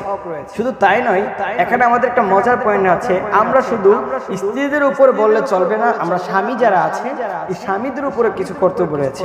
স্ত্রী সারা দিন শুধু কাম কাজে লিপ্ত থাকবে, বাট আপনি আপনার স্ত্রীকে নিয়ে একটু হাঁটাহাঁটি করলেন না বা একটু দৌড়াদৌড়ি করলেন না। অথচ আম্মা আয়েশা সিদ্দিকা রাদিয়াল্লাহু তাআলা আনহা ডাক দিয়ে বললেন যে মুহাম্মদ সাল্লাল্লাহু আলাইহি ওয়াসাল্লাম রাতের বেলা আমাকে নিয়ে দৌড়াদৌড়ি করতেন। সুবহানাল্লাহ। একদিন আম্মা আয়েশাকে বলেন তুমি একটু সামনে দৌড়ো, একদিন সামনে গেলেন তো আম্মা আয়েশা তালি দিলেন আর বললেন আজ জিতে গেলাম। তো মুহাম্মদ সাল্লাল্লাহু আলাইহি ওয়াসাল্লাম হাসতে লাগলেন। আবার পরের দিন মুহাম্মদ সাল্লাল্লাহু আলাইহি ওয়াসাল্লাম নিজে জিতে গেলেন, আবার একটু থেমে গেলেন, আম্মা আয়েশা সিদ্দিকা রাদিয়াল্লাহু তাআলা বিজয়ী হন নাই। তো এই দিন মুহাম্মদ সাল্লাল্লাহু আলাইহি ওয়াসাল্লাম আনন্দ উৎসব করেছে। এই ধরনের আনন্দ উৎসবগুলো করা কার সাথে করবেন? স্ত্রীর সাথে করতে হবে। অথচ আমরা শুধু হপ করে বসে থাকি, মুখগুলো ফুলে রাখি, স্ত্রীকে আমরা ভালোবাসা দিতে পারি না। মনে রাখবেন স্ত্রীদেরকে যত ধরনের আপনি ভালোবাসা দিতে পারেন তাদের সাথে এতটা সম্পর্ক করবেন যে সম্পর্ক সাথে আপনার মায়া মহাব্বত জড়িত থাকে। আপনি যদি অসুস্থ থাকেন ওই স্ত্রী আপনার অসুস্থতার জিনিসটা ফিল করবে। কেননা অধিকাংশ নারীরা যারা ইহুদি নারীদের স্বভাবগুলো আছে সেই নারীরা শুধু স্বামীদেরকে শুধু খুঁটা দেয় বা স্বামীদেরকে শুধু অর্ডার দেয়, কাম কাজে লিপ্ত থাকে, এই তুই অসুস্থ মরতে অবস্থা, এই ধরনের কথাবার্তাগুলো বলে। ইহুদি নারীদের স্বভাবের মধ্যে অন্যতম একটি স্বভাব রয়েছে। তো 4 নাম্বার হচ্ছে কান্নানা। কান্নানা দিয়ে বোঝানো হয়েছে শুধু বাবার বাড়ির যে সম্পদগুলো আছে, এই যে আমার বাবা এত সম্পদ, আমার বাবা এত বড় লোক, তোমার বাবা কি দিয়ে গেল, তুমি কি রাখলা, এই ধরনের কথাই দিয়ে শুধু স্বামীদেরকে কি করে কষ্ট দিয়ে রাখে। এটা হচ্ছে কান্নানা, ইহুদি নারীদের কি স্বভাব। এরপর হচ্ছে 5 নাম্বার হচ্ছে হাদ্দাকা। স্বামীকে কিছু কিনে আনলে, স্বামী যদি কোনো কিছু কিনে না আসে তাহলে স্বামীকে সর্ব অবস্থায় শুধু করে বসে রাখে। এই স্বামী যে আনছে এতে কোনো সময় খুশি প্রকাশ করে, তাহলে এটা কি আমাদের, এটা হচ্ছে আমাদের হাদ্দাকা অন্তর্ভুক্ত একটা হচ্ছে। প্রিয় নারী বোনেরা আমার, স্বামী যদি হালাল টাকা দিয়ে আপনার জন্য যদি একটা শাড়ি কিনে নিয়ে আসে, 300 টাকার শাড়িও যদি কিনে নিয়ে আসে, আপনি সব সময় খুশি হয়ে থাকবেন। যদি আপনি খুশি হয়ে যান, জানেন না একজন পুরুষ মানুষ কতটা আনন্দিত হয়ে যায়। এরপর হচ্ছে আর একটা স্বভাব হচ্ছে আমার সাদদাকা। সাদদাকা হচ্ছে স্বামীর সাথে শুধু কথায় শুধু ঝগড়া বিবাদ করে, স্বামীর সাথে কথায় যুদ্ধ করে। এরপরে 7 নম্বর হচ্ছে বাররা, শুধু স্বামীকে মারে। এখন বলতে পারেন স্বামী রে মারে, ওটা তো জামাই বরে মারে, এমন আছে না? আমি ছোটবেলায় দেখেছি আপনার অনেকগুলো স্বামীরা আছে স্ত্রীদেরকে মারে, বাট অনেকগুলো দেখেছি স্ত্রীরা স্বামীকে যদি ধরায় আর ধরায়। তো আমাদের প্রিয় ভাইরা এই কাজগুলো আমরা করবো ইনশাআল্লাহ। প্রিয় বোনেরা এই কাজগুলো আমরা ইনশাআল্লাহ করবো। এই জিনিস থেকে আমরা অনেকটা দূরে চলে আসতে হবে। তো কিয়ামতের আগে এই শ্রেণীর নারীদের স্বভাব হবে। আবার আল্লাহ রাসূল সাল্লাল্লাহু আলাইহি ওয়াসাল্লাম একটা হাদিসের মধ্যে বলেন কিয়ামতের আলামতের ভিতরে অন্যতম একটি আলামত হচ্ছে নারী সংখ্যা আস্তে আস্তে আস্তে আস্তে বেড়ে যাবে। তো আজ আমাদের দেশের ভিতরে একটু জরিপ করে দেখেন, একটা পুরুষের সাথে 4টা নারী অথবা 5টা নারী এমন হয়েছে, অধিকাংশ নারী বেড়ে গিয়েছে। তো এই যে নারী বাড়ছে, মনে করবেন কিয়ামতটা আমাদের কাছে চলে আসছে। আরেকটা হাদিসের মধ্যে রয়েছে মিশকাতুল মাসাবির প্রথম নম্বর খণ্ড 101 নম্বর হাদিস, সম্ভবত 101 নম্বর হাদিস। আন আব্দুল্লাহ ইবনে আমর রাদিয়াল্লাহু তাআলা আনহু, না সরি 195 নম্বর হাদিস, 195 নম্বর হাদিস। আন আব্দুল্লাহ ইবনে আমর রাদিয়াল্লাহু তাআলা আনহু قال النبي صلى الله عليه وسلم ان الله يقبض العلم انتزاعا, যে নিশ্চয়ই নবী সাল্লাল্লাহু আলাইহি ওয়াসাল্লাম বলে আল্লাহ সুবহানাহু ওয়া তাআলা আস্তে আস্তে ইলমদেরকে উঠিয়ে নেবেন। ইলমদেরকে উঠিয়ে নেবেন এমন ভাবে না যে কোরআনটাকে হঠাৎ করে নিয়ে যাবেন, হাদিসটাকে হঠাৎ করে উঠিয়ে নেবেন না, এমন ভাবে না, বরং সমাজ থেকে যোগ্য উলামায়ে কেরামগণ যারা আছে, আলেম উলামাদেরকে আস্তে আস্তে করে আল্লাহ সুবহানাহু ওয়া তাআলা উঠিয়ে নেবেন। যখন আলেম উলামাদেরকে উঠিয়ে নেবেন, ওই জায়গাটা আলেম শূন্য হয়ে যাবে, তখন দেখবেন ওই শ্রেণীর মানুষগুলো এমন হবে, মানে যারা হচ্ছে অশিক্ষিত মানুষগুলো ওই জায়গার মধ্যে বসবে, তারা নিজেরাও গুমরাহ হবে, অন্যদেরকেও গুমরাহ করবে। আজ শুক্রবার, এই শুক্রবারে আমরা লক্ষ্য করলে দেখতে পেয়েছি বাইতুল মুকাররমের একজন মসজিদের ইমাম সাহেবের উপর আক্রমণ এবং মুসল্লিদের উপর আক্রমণ করেছে। আমরা জানি ফ্যাসিস্ট সরকারকে যারা অনুকরণ করেছে, ওই সরকারের মাধ্যমে যে ইমাম আনা হয়েছিল, ওই ইমাম সরকারকেও বলেছেন, কওমুল জননী বলেছেন, আম্মা টাম্মা সবকিছু বলেছিলেন। এই ইমামের নেতৃত্বে আজ আমাদের আলেম সমাজ এবং সাধারণ মানুষদেরকে এবং নামাজরত অবস্থায় মুসল্লিদের উপরে ওই মানুষরা জুলুম অত্যাচার করেছে। তো এই যে অশিক্ষিত মানুষগুলো ওই জায়গার মধ্যে যাওয়ার কারণেই তো অশিক্ষিত মানুষগুলো মার খাচ্ছে। তাহলে আসুন আমরা এই জিনিসটা তীব্র নিন্দা জানাচ্ছি, এই কাজগুলো আমরা ইনশাআল্লাহ করব। তো আমরা মোটামুটি কিয়ামতের আগে আরেকটা জিনিস জানলাম, অশিক্ষিত মানুষগুলো শিক্ষিত স্থানে গিয়ে বসে যাবে, তারা নিজেরাও কি করবে, গুমরাহ হবে, অন্যদেরকেও গুমরাহ করবে। আরেকটা হাদিস, রাসূল সাল্লাল্লাহু আলাইহি ওয়াসাল্লামের সাহাবায়ে কেরামগণ মসজিদের মধ্যে বসে আছেন। এমত অবস্থায় নবী সাল্লাল্লাহু আলাইহি ওয়াসাল্লাম মসজিদের পাশ দিয়ে পথ অতিক্রম করবেন। সাহাবীদেরকে লক্ষ্য করে বলেন, ও আমার সাহাবীরা, তোমরা কি করছো? সাহাবায়ে কেরামগণ বলেন, ইয়া রাসূলুল্লাহ, ইয়া হাবিবাল্লাহ, আমরা কিয়ামতের সম্পর্কে আমরা একে অপরের সাথে কথাবার্তা বলছি, কিয়ামতের আলামত নিয়ে আমরা একটু কথাবার্তা বলছি। তবে মুহাম্মদ সাল্লাল্লাহু আলাইহি ওয়াসাল্লাম বলছেন, শুনো, কিয়ামত হবে না ততক্ষণ পর্যন্ত, এই 10টি আলামত যতদিন পর্যন্ত হবে না। নাম্বার 1, এক নাম্বার হচ্ছে দাজ্জালের আগমন। দাজ্জাল যখন আমাদের দেশের মধ্যে আসবে বা দাজ্জাল যখন আগমন হয়ে যাবে, তখন অধিকাংশ মানুষগুলো দাজ্জালকে খোদা মনে করবে। এই দাজ্জালের জন্য এতটা পেরেশান হয়ে যাবে যে মানুষগুলো তাদের নিজেদের আহারগুলো খুঁজে পেত না, কিন্তু দাজ্জালকে খোদা করে, খোদা মনে করে তার অনুকরণ করে দুনিয়ার জমিনেও লাঞ্ছিত হবেন, আখিরাতের জীবনে তারা লাঞ্ছিত হয়ে যাবে। 2 নাম্বার, রাসূল বলেন ইয়াজুজ মাজুজের আগমন হবে। 3 নাম্বার হচ্ছে ঈসা আলাইহিস সালামের আগমন হবে। এরপর হচ্ছে দাব্বাতুল আরব, মানে জমিন থেকে একটা প্রাণী বের হবে, ওই প্রাণীটা মানুষের সাথে চলাফেরা করবে এবং তারা কি করবেন, মানুষদেরকে সবল করবেন, যারা নাফরমান যারা আছে তাদেরকে। দাব্বাতুল আরব এমন একটা প্রাণী বের হবে। তারপর হচ্ছে আমার ইয়ামেন হতে একটি ধোঁয়া বের হবে, আরাফাতের দিকে মূলত একটা সকলেই একটা ধোঁয়া বের হয়ে যাবে ইয়ামেন থেকে। এই ধোঁয়ার কারণে, গরম ধোঁয়ার কারণে অনেক মানুষগুলো মৃত্যুবরণ করবে। এরপর হচ্ছে রাসূল সাল্লাল্লাহু আলাইহি সাল্লাম বলেন, বেশি বেশি করে ভূমিকম্প তৈরি হয়ে যাবে। কেননা আজ আমাদের দেশের ভিতর লক্ষ্য করলে দেখা যায়, বা বিভিন্ন জায়গার মধ্যে লক্ষ্য করলে দেখা যায় যে আমাদের অধিকাংশ মানুষগুলো এখন বিভিন্ন জায়গার মধ্যে আপনার ভূমিকম্প হচ্ছেন। এই ভূমিকম্প থেকে অবশ্যই আমরা এটা বাঁচার কোনো উপায় নেই, এটা আল্লাহ সুবহানাহু ওয়া তাআলা কর্তৃক একটা জিনিস। তো এই ভূমিকম্প বেশি হয়ে যাবে, রাসূল সাল্লাল্লাহু আলাইহি সাল্লাম বলেন। এরপর হচ্ছে আমাদের রাসূল সাল্লাল্লাহু আলাইহি সাল্লাম বলেন, তিনি বললেন যে সূর্য পূর্ব দিক দিয়ে নয়, পশ্চিম দিক দিয়ে উঠবে, এটাও একটা কিয়ামতের আলামত শুরু হয়েছে। তো রাসূল সাল্লাল্লাহু আলাইহি সাল্লামের আরেকটি আমরা হাদিস শরীফ থেকে জানি, তিনি আরেকটা বলেছেন, সম্ভবত ইমাম কুরতুবী রাহমাতুল্লাহি আলাইহি বা আল্লামা আবুল বারাকাত আন-নাসাফি রাহমাতুল্লাহি আলাইহি, তাদের একটা মত রয়েছে, স্কলারশিপের একটা মতামত রয়েছে যে রাসূল সাল্লাল্লাহু আলাইহি ওয়াসাল্লামের দুনিয়াতে আগমনটাই হচ্ছে কিয়ামতের আলামত। তো নবী সাল্লাল্লাহু আলাইহি ওয়াসাল্লাম যে কিয়ামতের আলামত বলেছেন, যে নবী দুনিয়াতে আসছেন, সাল্লাল্লাহু আলাইহি ওয়াসাল্লাম আসছেন, এই আসার মাধ্যমে আল্লাহ সুবহানাহু ওয়া তাআলা ইসলামটাকে পরিপূর্ণ করে দিলেন। কারণ আল ইয়াউমা আকমালতু লাকুম দীনাকুম, যে তোমাদের দ্বীন ধর্মটাকে আমি আল্লাহ পরিপূর্ণ করে দিলাম। তো পরিপূর্ণ যখন হয়ে যায়, একটা মিশন যখন সাকসেসফুল হয়ে যায়, পূর্ণতা হয়ে যায়, তখন এই মানুষটাকে আর রাখতে চায় না। এই মানুষটা যখন শেষ হয়ে যায়, শেষ নবী যখন শেষ হয়ে যায়, তখন আল্লাহ সুবহানাহু ওয়া তাআলা এই দুনিয়ার জমিনটাকে ফান করে দিবেন। কিভাবে এই সম্পর্কে একটু জানি। এই আয়াত যখন নাযিল হয়ে গেল আল-ইয়াউমা আকমালতু লাকুম দীনাকুম, এই আয়াত যখন পরিপূর্ণ হয়ে যায় বা আয়াত যখন অবতীর্ণ হয়ে যায়, সকল সাহাবীরা ভিতরে আনন্দ উৎসব শুরু হয়ে গেল। তখন আবু বকর সিদ্দিক রাদিয়াল্লাহু তাআলা কান্না করতে লাগলেন। মুহাম্মদ সাল্লাল্লাহু আলাইহি ওয়াসাল্লাম সাহাবী যখন কান্নাকাটি করলেন, সকল সাহাবীরা গিয়ে বললেন, হে আবু বকর তুমি কান্না করছো কেন?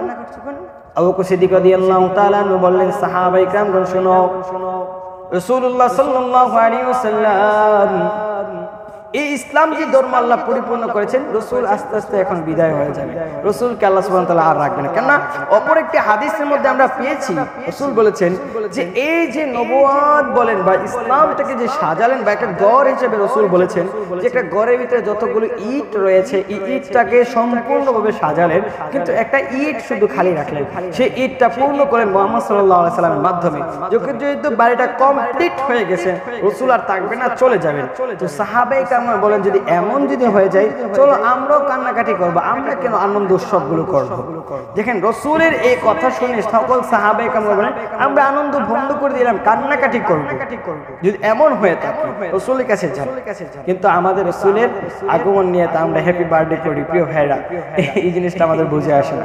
তো রাসূল বলেছেন, রাসূলের কাছে সকল সাহাবায়ে কিরাম বললেন ইয়া রাসূলুল্লাহ ইয়া হাবিবাল্লাহ, নবীর কাছে গিয়ে বলেন নবী সাল্লাল্লাহু আলাইহি ওয়াসাল্লাম আপনি বিলে চলে যাবেন। এই আয়াতের মাধ্যমে আল্লাহ সুবহানাহু ওয়া তাআলা ইঙ্গিত দিয়েছেন। নবীজি বললেন দুনিয়ার কেউ যদি না বুঝে আবু বকর আমার কথাগুলো বুঝেছেন, সুবহানাল্লাহ। সকল সাহাবায়ে কিরামগণ বুঝলেন যে রাসূল আর থাকবেন না, একদম চলে যাবেন। কেননা রাসূল চলে যাবেন মানে আল্লাহ বলছে ইন্নাকা মাইতুন ওয়া ইন্নাকুম মাইতুন, হে নবী নিশ্চয়ই আপনি মরণশীল, আপনার যারা উতবা সাইবা আবু জাহেল ফেরাউন নমরুদের দল যারা আছে সবাই পৃথিবীর জমিন থেকে মৃত্যুবরণ করতে হবে। তো রাসূল চলে যাবেন এটাকে বোঝানো হয়েছে, মুফাসসির কিরামগণ বলেন এটা হচ্ছে কিয়ামতের সবচেয়ে বড় আলামতের অন্যতম একটি আলামত। তাহলে আমরা মোটামুটি কিয়ামতের কিছু আলামত সম্পর্কে আমরা জানতে পেরেছি। কিয়ামত আল্লাহ সুবহানাহু ওয়া তাআলা বেশি দিন রাখবেন না, কিয়ামত খুব নিকটবর্তী সময়ে আমাদের চলে আসবে। তাহলে কিয়ামতের আগে আমরা মোটামুটি কয়েকটা আলামত জানলাম। রাসূল সাল্লাল্লাহু আলাইহি ওয়াসাল্লাম ইন্তিকাল এবং বাইতুল মুকাদ্দাস বিজয় হয়ে যাবে এবং ব্যাপক পরিমাণ রাসূল সাল্লাল্লাহু আলাইহি ওয়াসাল্লাম বলেন যে মৃত্যুবরণ করবে, অনেক মানুষগুলো মৃত্যুবরণ করবে, যে মানুষের কোনো তুলনা হয় না, মহামারীতে মানুষগুলো মৃত্যুবরণ করবে এবং সমাজের প্রত্যেকটা জায়গায় জায়গায় আপনার ফিতনা তৈরি হয়ে যাবে, যে ফিতনা আপনি কখনো শেষ করতে পারবেন না, এমন ফিতনা তৈরি হয়ে যাবে, নারীর ফিতনা তৈরি হয়ে যাবেন, সমাজের লিডারের ফিতনা তৈরি হয়ে যাবেন, অর্থনৈতিক ফিতনা তৈরি হয়ে যাবে, সকল ধরনের ফিতনা এখন সমাজের মধ্যে বৃদ্ধি পেয়েছে। আমাদের প্রিয় বোনরা অনেকরা আছে যারা পতিতালয়ের মধ্যে জব করে, চাকরি করে, তাদের নিজের দেহটাকে বিক্রি করে তারা খাতে চান। তো এই যে পতিতালয়ে আমাদের প্রিয় বোনরা আছে তারাও চায় যে তাদের এখন স্বাধীনতা, অথচ আল্লাহ বলেন নারীরা ফিতনা তৈরি করবে, অধিকাংশ নারীরা। রাসূল বলেছেন যে আমি জান্নাত এবং জাহান্নাম ঘুরলাম, জাহান্নামে যাওয়ার পরে দেখলাম অধিকাংশ নারীরা জাহান্নামের ভিতরে। কেন জাহান্নামের ভিতরে? নারীরা তাদের স্বামীর শুকর আদায় করে না এবং স্বামীর কৃতজ্ঞতা প্রকাশ করে না এবং তারা সমাজের মধ্যে অধিকাংশ ফিতনা তৈরি করে। তো আল্লাহ বলেছেন পর্দা করো, আর আমার প্রিয় বোনরা এখন পর্দা না পড়ে এখন আমাদের দুনিয়াবি স্টাইল আছে, দুনিয়াবি ফাহশার স্টাইল আছে, নিজের দেহটাকে অন্যের কাছে দেখানোর জন্য পেরেশান হয়েছে। তো এটা হচ্ছে আমাদের ফিতনার অন্যতম একটা ফিতনা। তো এখন আমাদের বুকরা পড়ে আবার টিকটক ভিডিও করে, এখন বুকরা করে সোশ্যাল মিডিয়ার মধ্যে নাচানাচিও করে, আছে না? তো এখন আমাদের ফিতনা অ্যাভেলেবেল জায়গার মধ্যে বেড়ে গিয়েছে। এগুলো হচ্ছে কিয়ামতের সবচেয়ে বড় বড় আলামত। ছোট ছোট আমরা কয়েকটা আলামত আমরা জানি, এরপরে আমরা আলোচনার মূল অংশের ভিতরে আয়াতের ভিতরে আমরা লক্ষ্য করে একদম আমাদের আলোচনাটা ইনশাআল্লাহ শেষ করে ফেলব। রাসূল সাল্লাল্লাহু আলাইহি ওয়াসাল্লাম বলেন কুরআন এবং হাদিসের শান মান আস্তে আস্তে কমে যাবে। আমাদের দেশের মধ্যে হচ্ছে 2 নাম্বার হচ্ছে মানুষের মন থেকে আল্লাহ রাব্বুল আলামিনের যে ভয়ভীতি আছে এটাও চলে যাবে। যদি ভয়ভীতি থাকতো আজকে আমাদের তোফাজ্জল হক ভাই, আমাদের প্রিয় ভাইকে আজকে ঢাকা ইউনিভার্সিটির মধ্যে অনার্থক কারণে মানুষদেরকে মারছে। যদি আল্লাহর ভয় থাকতো তাহলে মানুষকে মারতো না। এরপর হচ্ছে মানুষদেরকে ভালোবাসা করবে না, বরং ঘৃণা তৈরি করবে 3 নাম্বার। 4 নাম্বার হচ্ছে অযোগ্য মানুষগুলো যোগ্য স্থানের মধ্যে বসবে। 5 নাম্বার হচ্ছে শাসকগুলো হয়ে যাবে জাতি জাতীয়ভাবে শয়তান এবং দুর্নীতিবাজ থাকবে, আমানত হিয়ানত করেওয়ালা থাকবে। এরপর হচ্ছে সাধারণ মানুষের আমানতগুলোকে হিয়ানত করে ফেলবে, এরপর জাকাতের মালগুলো আত্মসাৎ করবে। এরপর হচ্ছে নারী এবং পুরুষ উভয় যে একটা দায়িত্ব আছে, এই দায়িত্বগুলো সঠিকভাবে আদায় করবে না। স্ত্রীকে পেয়ে মা বাবাকে ভুলে যাবে, স্ত্রীকে পেয়ে বা বন্ধু বান্ধবগুলোকে পেয়ে মা বাবাকে ভুলে যাবে। এইগুলো হচ্ছে আমাদের কিয়ামতের আলামত। এছাড়া আমাদের বিভিন্ন ধরনের কিয়ামতের আলামতগুলো রয়েছে, তো আমাদের একটি আলোচনার মাধ্যমে আমরা সম্পূর্ণ করতে পারবো না। মানুষের গড় আয় আস্তে আস্তে কমে যাবে। তো এইভাবে আল্লাহ সুবহানাহু ওয়া তাআলা কিয়ামত হঠাৎ করে বলবেন। জিবরাইল আলাইহিস সালাতু ওয়াস সালামের আরেকজন ফেরেশতা আছে আমাদের আল্লাহ রাব্বুল আলামিন, ইসরাফিল আলাইহিস সালাতু ওয়াস সালামকে বলবেন, ও ইসরাফিল সিংহায় ফু দাও, আমি আল্লাহ পৃথিবীর জমিন আর রাখতে চাই না, একবারে আমি আল্লাহ সুবহানাহু ওয়া তাআলা শেষ করে দেব। তখন ইসরাফিল আলাইহিস সালাতু ওয়াস সালাম সিংহায় ফু দিবেন, কারণ আল্লাহ বলেন, কুল্লু মান আলাইহা ফানি ওয়া ইয়াবকা ওয়াজহু রাব্বিকা যুল জালালি ওয়াল ইকরাম। কুল্লু মান আলাইহা ফান, আল্লাহ সুবহানাহু ওয়া তাআলা এই পৃথিবীর জমিনটাকে একবারে ফান করে দিবে, একবারে শেষ করে দিবে। ওয়া ইয়াবকা ওয়াজহু রাব্বিকা যুল জালালি ওয়াল ইকরাম, একমাত্র আল্লাহ সুবহানাহু ওয়া তাআলা থাকবেন। তো আমরা যারা অত্যাচারী শাসকগুলো আছে, অত্যাচারী কাজগুলো করছি, আমরা কেউ থাকবো না, সবাই চলে যাব। তো এই যে পৃথিবীর জমিন থেকে বিদায় হয়ে যাব, আল্লাহ বলেছেন, ইযা জা আজালুহুম লা ইস্তাগফিরুনা সাআতাও ওয়া লা ইস্তাগদিরুন। তো আল্লাহ সুবহানাহু ওয়া তাআলা বলেছেন যে এই মৃত্যু সম্পদ যখন হয়ে যাবে, বা 1 মিনিট আগে তোমাদেরকে ধরবো না, 1 মিনিট পরেও ধরবো, মানে মৃত্যুর সময় যখন হয়ে যায়, তো আল্লাহ সুবহানাহু ওয়া তাআলা যেহেতু আমাদেরকে ধরবেন, 1 মিনিট আগেও ধরবেন না, 1 মিনিট পরেও ধরবেন না, মানে চলে যেতে হবে। তো এই পৃথিবীর জমিন থেকে যখন প্রত্যেকটা মাখলুক যখন মৃত্যুবরণ করবে, পান করে দিবেন, তখন আল্লাহ সুবহানাহু ওয়া তাআলা বলেন, আমি আল্লাহ এই দুনিয়ার জমিন আমি আল্লাহ রাখবো না। এই কথাটি আল্লাহ বলছেন। আল কারিয়া, মহাপ্লাবন, একটি চমৎকার একটি আওয়াজের কথা আল্লাহ সুবহানাহু ওয়া তাআলা বলেছেন। এই পৃথিবীর জমিনটা আল্লাহ সুবহানাহু ওয়া তাআলা ধরে রাখলেন, কিন্তু আল্লাহ সুবহানাহু ওয়া তাআলা ধরা যে এই লড়ে, ভূমিকম্প লড়ে না, কিন্তু এই জিনিসটা আল্লাহ সুবহানাহু ওয়া তাআলা বলেন যে আমি পাহাড়ের মাধ্যমে, সূরা নাবার ভিতরে আল্লাহ সুবহানাহু ওয়া তাআলা বলেছেন, এই পাহাড়কে ফেরেক মারলাম, ফেরেকের মাধ্যমে যেন না লড়তে পারে, তারপরে কিন্তু একদম অবস্থা শেষ হয়ে যায়। আল্লাহ বলেন, আল কারিয়া মাল কারিয়া, ও নবী আপনি এই কারিয়া সম্পর্কে কি জানেন? এই কিয়ামত সম্পর্কে বা এই কিয়ামতের আওয়াজটা সম্পর্কে বা কিয়ামত সম্পর্কে আপনি কি জানেন? ওমা আদরাকা মাল কারিয়া, তোমাকে কিসে জানাবে এই মহাপ্লাবন সম্পর্ক বা এই শব্দটা কি? তখন আল্লাহ সুবহানাহু ওয়া তাআলা নিজেই উত্তর দিলেন। ৪৪ নম্বর আয়াত থেকে আল্লাহ সুবহানাহু ওয়া তাআলা বলেন, ইয়াউমা ইয়াকুনুন নাসু কাল ফারাশিল মাবসুস।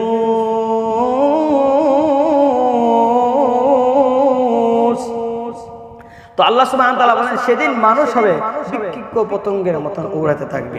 আমরা ছোটবেলা যখন আমরা ব্যাডমিন্টন, এখন আমরা খেলি, বাট ব্যাডমিন্টন যখন আমরা খেলি দেখি আমাদের পোকামাকড়গুলো লাইটের সামনে এসে বিক্ষিপ্ত পতঙ্গের মতন তারা উড়াউড়ি করে। তো এমন ভাবে আল্লাহ সুবহানাহু ওয়া তাআলা বলে, একবার আমি আল্লাহ মানুষ এবং সবগুলো বিক্ষিপ্ত পতঙ্গের মতন করে দেব। ওয়া তাকুনুল জিবালু কাল ইহনিল মানফুস। এবং আল্লাহ সুবহানাহু ওয়া তাআলা বলছেন, একটা উদাহরণ হিসেবে দিয়েছে মুফাসসিরগণ বলেন যে দুলা যেভাবে দুলিত পালিত পশু পাখির মতন একবারে শেষ করে দিয়ে দিবে। এবং আল্লাহ সুবহানাহু ওয়া তাআলা বলেন, রঙিন এবং পশমের মতন তারা কি হয়ে যাবে, পরবর্তী হয়ে যাবে, মানে নিচেরটা উপরে যাবে, উপরটা নিচে চলে যাবে, তুলার মতন এবারে একদম মলিন হয়ে চলে যাবে। তারপরে আল্লাহ সুবহানাহু ওয়া তাআলা বলছেন, فَأَمَّا مَنْ ثَقُلَتْ مَوَازِينُهُ, অতএব যার পাল্লা ভারী হয়ে যাবে, ওই যে কিয়ামতের কঠিন ময়দান যে আল্লাহ বলেছেন যে আমি সিংহায় ফু দিব, সবাই হাসরের মাঠে উঠবেন, সবাই উঠবেন। এই হাসরের মাঠটা আপনার কতটা ভয়ানক হবে। এই হাসরের মাঠে বাবা তার সন্তানের দায়িত্ব নেবেন, সন্তান তার বাবার দায়িত্ব নেবেন। আল্লাহ বলছেন, ওয়া উম্মিহি ওয়া আবিহি ওয়া সাহিবাতিহি ওয়া বানিহি, মা তার সন্তানকে চিনবে না, বাবা তার সন্তানকে চিনবে না, বন্ধু বান্ধব, স্ত্রী, নেককার সন্তান, সব বলেন কেউ কারো চিনবে না এই কিয়ামতের কঠিন ময়দানে। আল্লাহ বলেন, ফাআম্মা মান সাকুলাত মাওয়াজিনুহু, যাদের পাল্লা ভারী হবে, কেননা আল্লাহ বলছেন, কিরামান কাতিবিনা ইয়ালামুনা মা তাফআলুন। আল্লাহ বলছেন, সম্মানিত দুইজন ফেরেশতা আমি আল্লাহ রাখলাম, যেটাকে আমরা জানি কিরামান আর একটা হচ্ছে কাতিবিন। এই যে কিরামান কাতিবিন দুইজন সম্মানিত ফেরেশতারা লিপিবদ্ধ করে যে তুমি বড় গুনাহ করো ছোট গুনাহ করো সবগুলো আল্লাহ সুবহানাহু ওয়া তাআলা বলেন এই ফেরেশতারা লিপিবদ্ধ করে। এবার রাখার পরে আল্লাহ তোমার সামনে দিবেন, ইকরা কিতাবাকা, তুমি তোমার কিতাবগুলো পড়ো, পড়ে দেখবা যে তুমি ছোট গুনাহ করলা বড় গুনাহ করলা সব গুনাহগুলো তুমি দেখবা।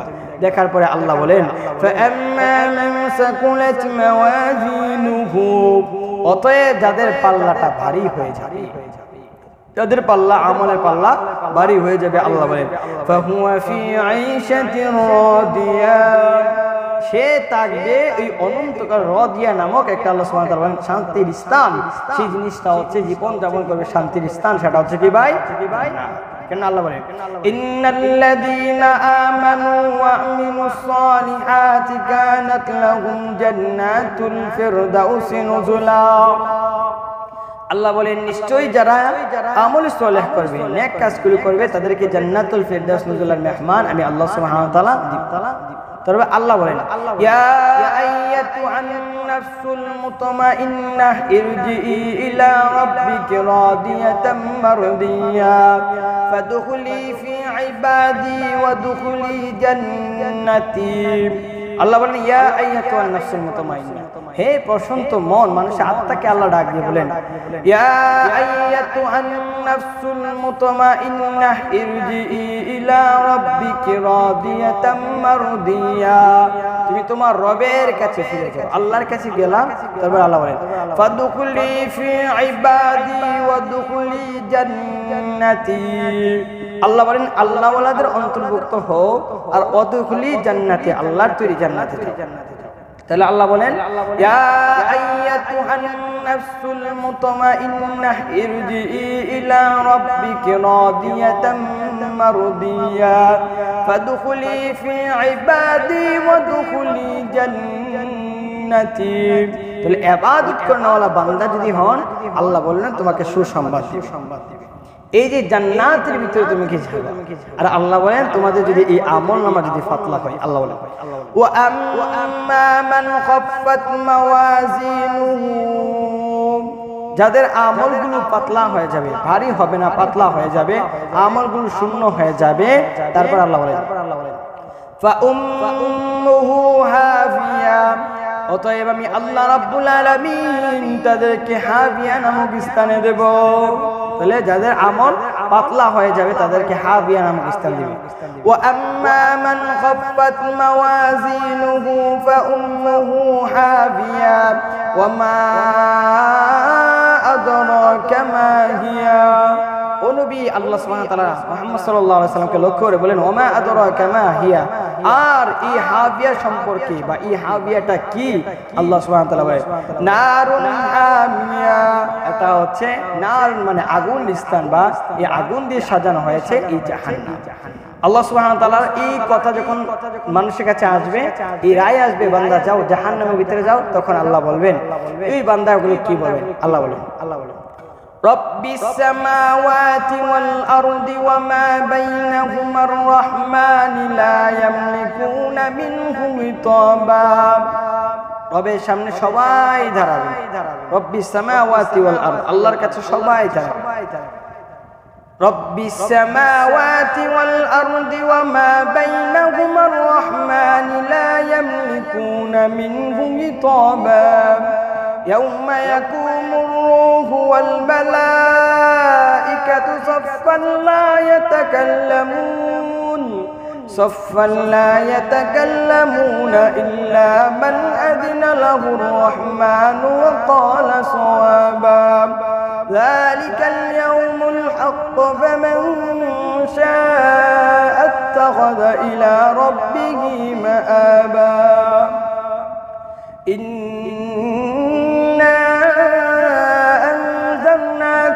عذابا قريبا يوم ينظر المرء ما قدمت يداه ويقول الكافر يا ليتني كنت ترابا।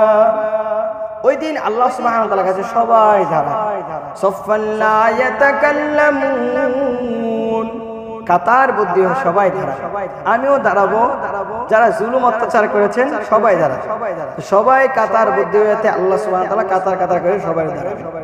তখন আল্লাহ বলবেন, বান্দা যাও, তোমার ঠিকানা জাহান্নামের ভিতরে, এই জাহান্নাম তোমার জন্য রাখলাম, জাহান্নামের ভিতরে রাখবেন।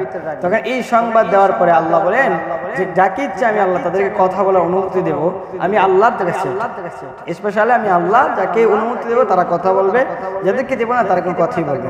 কিন্তু বান্দা যখন জাহান্নামী হয়ে যাবে আল্লাহ বলছে ওয়ামা আদরাকা মা হিয়া নারুন হামিয়া, এই হাবিয়া নামক যে জাহান্নামটা, এই জাহান্নামের সুসংবাদ যাদেরকে দিবেন আল্লাহ বলছেন এর আগে আয়াতে বলছেন ওয়া আম্মা মান খাফফাত মাওয়াজিনুহু ফাউম্মুহু হাবিয়া।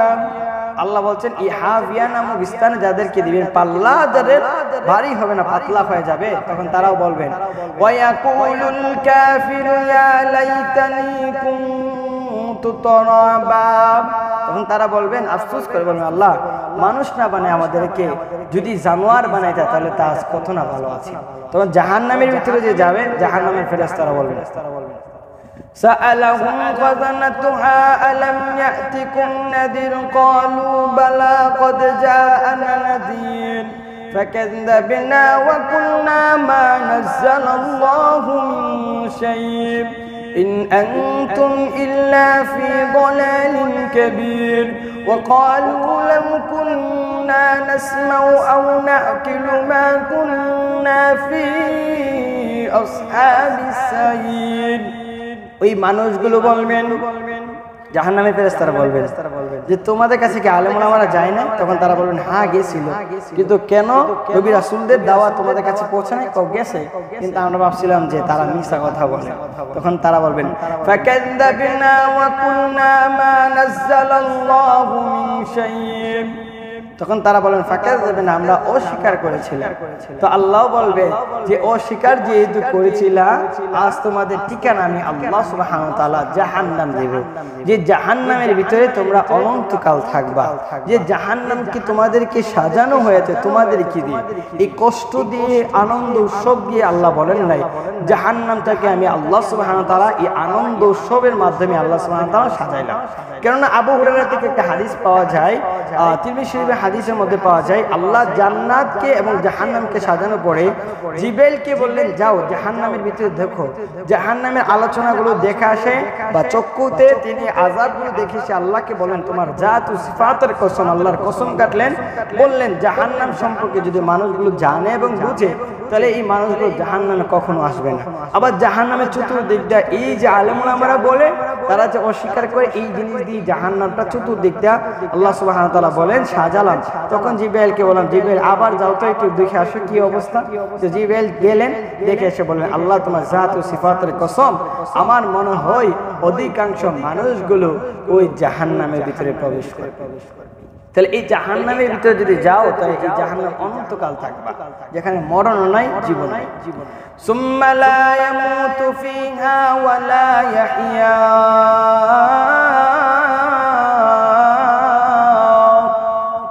ওই জাহান্নামের ভিতরে যে যাইবা জাহান্নামে কোনো মরণ নাই। সুম্মা লা ইয়ামুতু ফিহা ওয়া লা ইয়াহইয়া, ও বান্দা জীবিত হইবা না, এই অনন্তকাল এই জাহান্নামের ভিতরে থাকবা, মরণও নাই জীবনও নাই। তো এই অবস্থার ভিতরে আপনি থাকতে পারবেন? একবার ভাবেন, আপনি ভাবতে পারেন যে আমি নেতা হয়ে গেলাম, আমি সমাজের লিডার হয়ে গেলাম, তখন আমি ভাবি এই দেশের মধ্যে আমরা অনন্তকাল থাকবো। আল্লাহ বলছেন না, থাকতে পারবো না। আল্লাহ বলেন আলহাকুমুত তাকাসুর হাত্তা যুরতুমুল মাকাবির, আল্লাহ বলেন দুনিয়ার পাশ্চর্য লোভ লালসা মানুষদেরকে ধরে ফেললেন। যে লোভ লালসার জন্য মানুষগুলো এতটা পেরেশান হয়েছে, শুধু সে বলে শুধু আমার দুনিয়া লাগবে দুনিয়া লাগবে, আখেরাত বলতে কোনো কিছু নাই। সে মানুষটা বলেন আমার দুনিয়া দাও, আমাকে দুনিয়া দিলেই চলবে, কিন্তু আখেরাত বলতে যে একটা কথা আছে, এই মানুষটা আখেরাত গুলোকে একবারে টোটাল ভুলে যাবে। অথচ বলেন ওই মানুষটা জানবে বা বুঝবে তখন বুঝবে যে যখন মৃত্যু নামক দৌলতটা যখন তার কাছে চলে আসে, ওই সময় মানুষটা বুঝবে। আর আল্লাহ বলেন বুঝলেও তোমার জন্য কোনো কাজে আসবে এই জাহান্নামের ভিতরে যাবা যদি পাল্লা যদি পাতলা হয়ে যায়। আল্লাহ বলেন ইন্নাল মুজরিমিনা ফি আযাবি জাহান্নাম খালিদুন, যারা পাপিষ্ট মুজরিমুন বান্দা যারা আছে, পাপিষ্ট যারা আছে, যারা আল্লাহর ইবাদত আল্লাহর বন্দেগী করে না, তাদেরকে যারা আছে যারা মুনাফিক, তাদের অন্তরে আরেকটা জিনিস রাখে, আবার কলবের ভিতরে একটা জিনিস রাখে, বাহিরে আরেকটা কথা বলে। তারা বলে যে আমরা তো আলেম ওলামারা রক্ত মেখে মেখে মূলত এই কাজগুলো করেছি, অথচ তারা নিজেরাই কিন্তু গুলির আঘাতে মানুষদেরকে মৃত্যুবরণ করেছে। এই জিনিসটা তারা উপরে আরেকটা কথা বলে, তলে দাঁড় একটা কথা বলে। মানে একটা কথা আছে যে উপরে দা ফিটফাট, তলে দা একটা সদর ঘাট। তারপরে আল্লাহ বলেন জাহান্নামে যে যাবা, এই জাহান্নামের ভিতরে তোমরা অনন্তকাল থাকবে। জাহান্নামে শুধু আযাব আর আযাব। আল্লাহ বলেন ইন্না জাহান্নামা কানাত মিরসাদা লিত-তাগিনা মাআবা লাবিসিনা ফিহা আহকাবা, নিশ্চয়ই জাহান্নামী সীমা লঙ্ঘনকারীদের জন্য আস্থা। মানে এই জাহান্নামী যারা সীমা লঙ্ঘন করবে, আল্লাহর নীতিমালাকে অনুসরণ করবে না, আল্লাহ যে বিধিবিধানগুলো দিয়েছেন সেই বিধিবিধানকে তারা মেনে নিবে না, আল্লাহ সুবহানাহু ওয়া তাআলা বলেন ওই বান্দা এবং বান্দির জন্য রয়েছে ওই অনন্তকাল জাহান্নাম। তাহলে এই জাহান্নাম থেকে অবশ্যই আমরা বাঁচতে হবে। যদি আমাদের আমল যদি বৃদ্ধি পান তাহলে আমরা জাহান্নাম থেকে বাঁচতে পারবো। যদি আমাদের যদি গুনার আমল যদি বৃদ্ধি পেয়ে যায়, দুনিয়াবি ফাহশার আমল যদি বৃদ্ধি পেয়ে যায়, দুনিয়াবি কাজকর্মের আমল যদি বৃদ্ধি পেয়ে যায়, অনন্তকাল ওই জাহান্নামের ভিতরে থাকতে হবে। তাই আসুন আজকে আমরা আলোচনার রিপিট আমরা পুনরায় করি। কি কি আলোচনা করেছি এই আলোচনার মূল কথাগুলো আমরা বলে ইনশাআল্লাহ আমরা শেষ করে ফেলবো। আজকে আমরা আলোচনা করেছি সূরাতুল কারিয়া। এই কারিয়ার ভিতরে আল্লাহ সুবহানাহু ওয়া তাআলা কিয়ামতের আলোচনা করেছেন। কিয়ামত যে হবে আল্লাহ বারবার বলেছেন, তার একটি উদাহরণ আমরা কয়েকটা উদাহরণ দিয়েছি। যেমন আত-তাম্মা দিয়ে আল্লাহ কিয়ামতকে বুঝিয়েছেন, আস-সাক্ষ দিয়ে আল্লাহ কিয়ামতকে বুঝিয়েছেন, আল-কারিয়া দিয়ে কিয়ামতকে বুঝিয়েছেন, আল-হাক্ক দিয়ে কিয়ামতকে বুঝিয়েছেন। আমরা কোরআন থেকে আরো বিভিন্ন ধরনের আমরা উদাহরণ হিসেবে নিয়েছি। এর মাধ্যমে আল্লাহ সুবহানাহু ওয়া তাআলা কিয়ামতের কথাগুলো বলেছেন। তো আল্লাহ কিয়ামতের কথা বলেছেন সূরাতুল কারিয়ার ভিতরে, এবং এই কারিয়ার ভিতরে আল্লাহ সুবহানাহু ওয়া তাআলা তার নবী জনাবে মুহাম্মদ সাল্লাল্লাহু আলাইহি ওয়াসাল্লামকে প্রশ্ন করলেন, আবার আল্লাহ নিজেই উত্তর দিলেন। কত নম্বর আয়াত থেকে উত্তর দিলেন? 5 নম্বর আয়াত নয়, বরং 3 নম্বর আয়াতের পরে 4 নম্বর আয়াত থেকে আল্লাহ সুবহানাহু ওয়া তাআলা উত্তর দিয়েছেন। তো প্রথমে আল্লাহ বলেছেন তার নবীকে, তারপরে নবীকে প্রশ্ন করলেন, হে নবী আপনি এটা সম্পর্কে কি জানেন? তারপরে আল্লাহ সুবহানাহু ওয়া তাআলা বললেন যে নবী আমি নিজেই আপনাকে জানিয়ে দিই কিয়ামত সম্পর্কে, কিয়ামতের আগে কি কি হবে এই জিনিসগুলো নবী মুহাম্মদ সাল্লাল্লাহু আলাইহি ওয়াসাল্লামকে বললেন। তারপরে আল্লাহ সুবহানাহু ওয়া তাআলা বললেন যে কিয়ামতের মাঠটা কেমন হবে, কিয়ামতের দিন কোনো মানুষ কোনো মানুষের কাজে আসবে না, কিয়ামতে যাদের আমলগুলো বাড়বে তাদের চিহ্ন কি ভাই? জান্নাত। আর যাদের আমলগুলো পাতলা হয়ে যাবে তাদের স্থান হচ্ছে জাহান্নাম, যে জাহান্নামের ভিতরে অনন্তকাল মানুষগুলো থাকবে। আপনি ভাববেন এই অনন্তকাল জাহান্নামের ভিতরে থাকলে আমরা মনে হয় শান্তিতে একদিন না একদিন যাব না ভাই, আমরা যেতে পারবো না। আমরা যদি মুশরিক হই, আমরা যদি কাফেরদের অনুকরণ করে ফেলি, তাহলে আমরা কখনো জান্নাত পাবো না। তাই আসুন আল্লাহ রাব্বুল আলামিন আমরা যে বিষয়ের উপর আমল করব আলোচনা করেছি, এই বিষয়ের উপর আল্লাহ সুবহানাহু ওয়া তাআলা আমাদেরকে আমল করার তৌফিক দেন। আমিন। আসসালামু আলাইকুম ওয়া রাহমাতুল্লাহি।